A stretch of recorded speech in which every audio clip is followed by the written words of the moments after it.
All right, I would like to introduce you all to my television universe titled No Returns. So for this project, I really have my main idea for the type of media I want to use would be television, and then maybe adapt that into a video game. So to give you a little bit more about the premise, No Returns is the story of a first-time hitman, Andy Monroe. He actually doesn't start the story as a hitman. He starts as a delivery driver, but we like slowly find out how he gets into that profession, and it's a modern take on a crime drama. So I one of the big inspirations for me was watching. I'm a huge fan of different like gangster movies, crime movies, stuff like that, heist movies. Um, and like I've seen a few that are like specialized on hitmen and stuff like that, but a big inspiration for me would be a crime drama like the Sopranos, um, where that is I mean for the time that it came out, like the 2000s, that was a pretty modern take on a crime drama. So something along those lines. And yeah, like I was just kind of getting into, No Returns explores different social dilemmas while asking if the American dream is still real. So, a little bit more about the world of No Returns. It's placed in the late 2000s, early 2010s. I actually may include late 2010s in there just to, I just want to have it sometime like pre COVID, um, around that time. So we've got iPhones, but still no COVID yet. And No Returns takes place in the Midwest, and it's a town where the crime infrastructure seems to be falling apart as fast as it came together. What I had in mind there was I grew up in Cincinnati, so possibly somewhere like there where it's not like New York City, where you know about like mob bosses and their big names over there. This is more of a Midwestern town without any big crime names. Organized crime seems to be falling apart at this time. Um, so it's kind of got a very gloomy mood to it. Uh, it's an overcast city. The mood's hardly ever relaxed or jovial, and just the darkness in the sky is kind of a metaphor for how it feels like to live in this part of America. Um, and it really feels like the sky is no longer the limit anymore. People feel trapped here.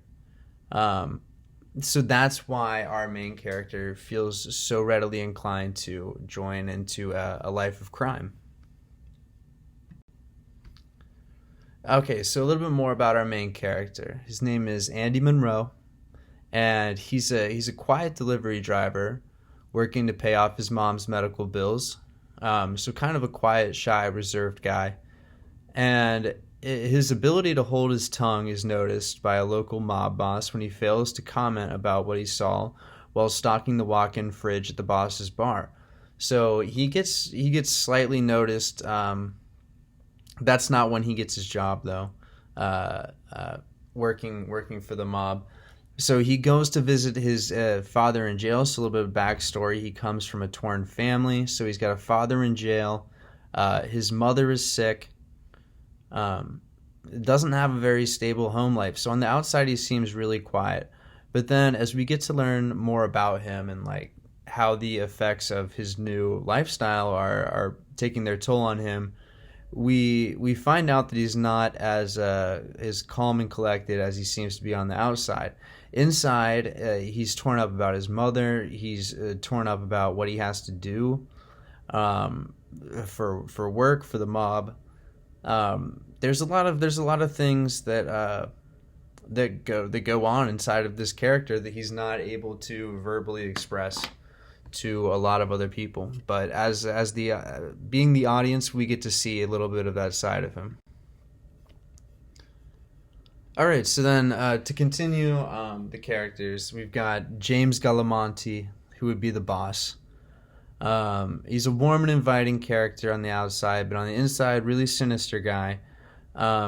Always frames things as putting people first when he's really, really good at looking out for himself. Then we've got Angela Monroe, who's going to be Andy's sick mother. And she's worn from illness and just making too many wrong turns in life.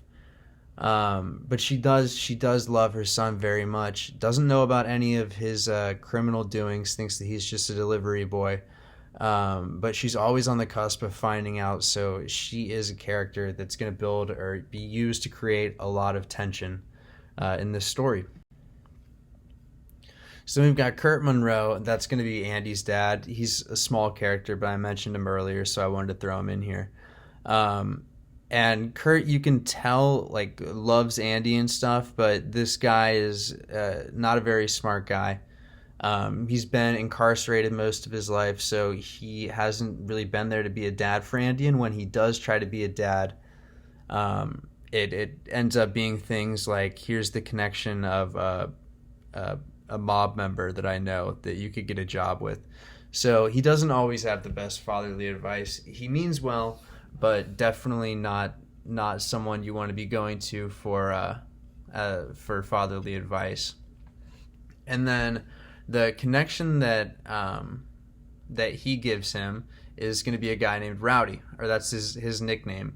And this is going to be like a mentor-like figure inside of the mob or the organized crime circuit that Andy's a part of. And he's connected with his dad.